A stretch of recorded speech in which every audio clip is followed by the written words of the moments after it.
Welcome to the video. Today I'm going to tell you about C++ STL functions, which is very useful. Without them it is really difficult to survive in a programming contest, and also it is very difficult to clear coding interviews, because these are the things which are easy to use and people expect them that you should know it, and solutions won't pass if you don't use them.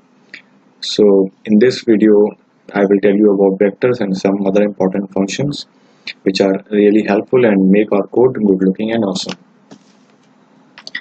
I'm writing code in C++, so first we include a string header file, then namespace, okay, then main function. So this video is about C++ STL. So how to declare vector? Declaring vector is very easy. We just have to write vector. Let's say we declare vector of integer, and vector int b, and 10, 20, 30, 11. Let's say this is a vector. So this is a declaration of vector. And another important thing is that these are defined in other file, which is algorithm. Okay. So vectors are nothing but like dynamic arrays. In arrays, if you have declared its size initially in the program, then you can't increase its size. But in vectors, we can increase its size. That's why we call it a dynamic array. Indexing is very easy. For example, if you want to print b of 1, and it will print like arrays, b of 0, b of 1. So this is 20. So we'll see that 20 will be printed. Okay, indexing is same as that of array. Now if you want to push an element to the vector, how will you do that? It is very easy. Code will be like this: v dot push back, and the element you want to push, let's say we are pushing 50. Simple. And one more important thing is that the element you push goes back of the vector, at last of the vector I mean. So after this the vector would be like this: 10, 20, 30, 11, and then 50. Fine. This is the how we push the element to the vector. Now I will tell you about sort function. If you want to sort any array or vector, you might have used quicksort, and you already know that if you apply quicksort or merge sort, then it requires a lot of time to write that code, and might be possible that you forget any step or edge case, then you will get definitely wrong answer.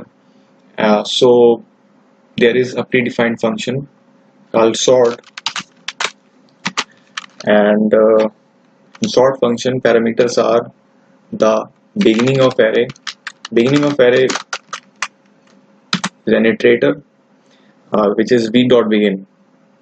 It points to the beginning of array, which is 10. Okay, and v dot end, simple.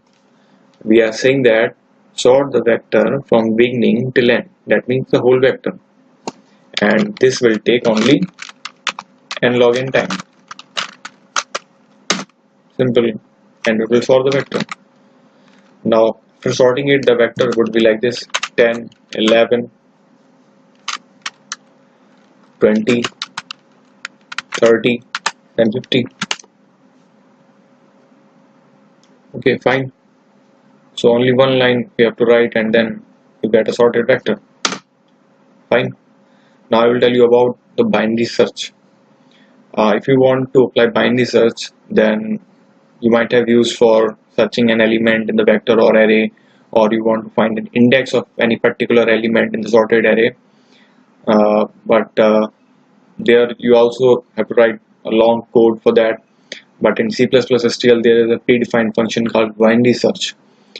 which returns either true or false for searching any particular element.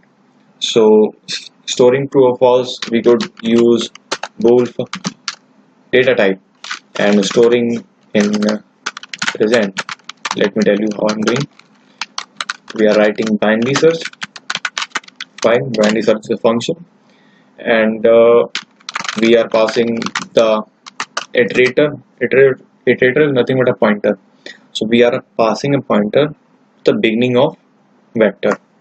That's done by v dot begin, and then till we want to search v dot end, the last of vector, and the last parameter would be the element you want to search. For example, in this case, I want to search for 10. Fine. So you could see that 10 is present in a vector. So we are saying that search it from beginning till end, and then return the result, and which we are storing in present. Fine. So it always return either true or false. So in this case, it will return true. Okay. 1 represent true and 0 represent false. So we will see when we will print it. Okay. You will definitely get true. Fine. Now let's search for another element.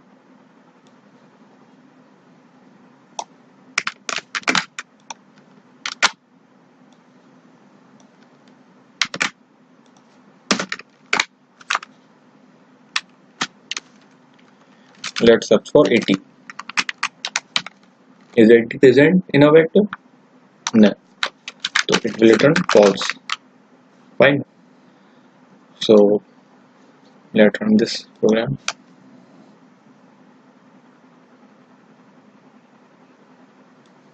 See, we are printing v1. This is v0 and this is v1. So 20 will be printed. Fine. Then we were searching for 10. We applied binary search. It returns either true or false. 1 means true, and it definitely true because 10 is present in a vector. And then it returns 1. Then we search for 80, which was not present, so it returned 0. Fine. So this is all about today's video. Hope you enjoyed it, and do like and share the comments.